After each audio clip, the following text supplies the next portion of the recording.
E, pelo que estamos vendo, a justiça militar não serve mais para nada. Me desculpe, você é um militar, mas pelo que estamos vendo, só serve para dar despesas para a União, já que está provado agora que a justiça comum pode resolver a questão dos militares, todos os problemas dos militares. Então, sendo assim, qual é a razão para se manter o STM, o Superior Tribunal Militar? Qual é a sua opinião sobre isso? Você toca num dos pontos cruciais de toda essa crise que nós estamos vivendo. E eu vou remeter ao início do problema, quando a gente começa ali numa primeira atitude muito estranha, quando o ministro Lewandowski era o presidente do processo de impeachment da presidente Dilma Rousseff, e ele rasga a Constituição e faz uma exceção separando a perda dos direitos políticos do mandato. Ali ele tomou uma primeira decisão e de lá para cá nós fomos observando uma série de excepcionalidades que foram se acumulando e ao ponto de nós chegarmos a vamos dizer, essa página da história que você lembra agora, em que a justiça militar simplesmente é tornada como dispensável. Vamos lembrar que no 8 de janeiro, Paulo, nós tínhamos dentro do Palácio do Planalto um oficial general de 3 estrelas da Ativa. Eu não estou me referindo ao G. Dias.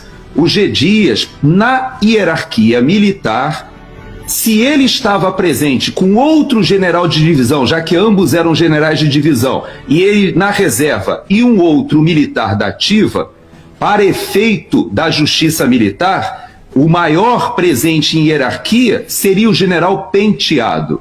O general Penteado, ele foi à CPI do Distrito Federal e falou que houve negligência do general Gonçalves Dias.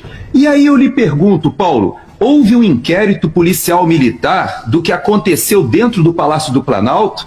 Veja que as pessoas já sabem das imagens hoje que estão nas redes sociais que mostram os manifestantes entrando no Palácio do Planalto a partir das 3 horas da tarde e até antes. Ali está registrado o horário. Nesse horário, Paulo, aqueles que saíram do acampamento escoltados pela Polícia Militar ainda estavam se deslocando, com o bandeirão, cantando Lula ladrão, seu lugar é na prisão, cantando a nossa bandeira jamais será vermelha, e eles caminhando, mas já havia gente dentro do Palácio do Planalto. Paulo, você sabe que o inquérito policial absorvido ou foi levado para a Polícia Federal e não houve uma conclusão com as imagens ali, porque elas foram levadas para o Supremo Tribunal Federal. Então, naquele momento, Paulo, eu conversei com vários amigos e você me toca num ponto muito sensível, porque hoje o alto comando do Exército, todos no alto comando do Exército são meus contemporâneos. Alguns até mais modernos, ou seja, foram formados depois de mim, outros da minha turma e alguns um pouco mais antigos. Hoje, obviamente, são todos generais, eu sou um coronel da reserva, mas não tenho como esquecer que nós fomos formados na mesma escola. Nós temos os mesmos valores. Eu vivi 32 anos ao lado desses companheiros. Conheço as famílias de muitos deles. E eu quero dizer, Paulo, é inadmissível o que nós estamos vendo. Militares da Ativa sendo presos. Mais ainda, temos o caso do tenente-coronel Cid e tantos outros. Essa postura da justiça militar não pode ser atribuída simplesmente à presidência de um ex-piloto do Aerolula.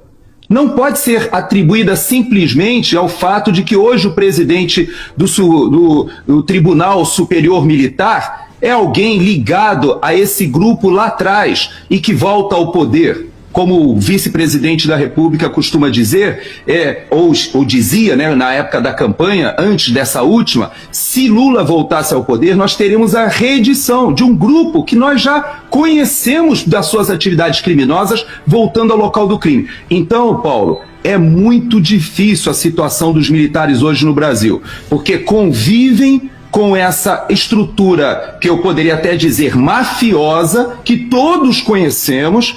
A estrutura foi para o Supremo Tribunal Federal, desfez a Lava Jato, hoje ela consegue estar presente na política e, apesar de tudo isso, como você bem falou, nós temos militares sendo submetidos à guerra política e não sendo julgados nem investigados pela justiça militar, que era e deveria ser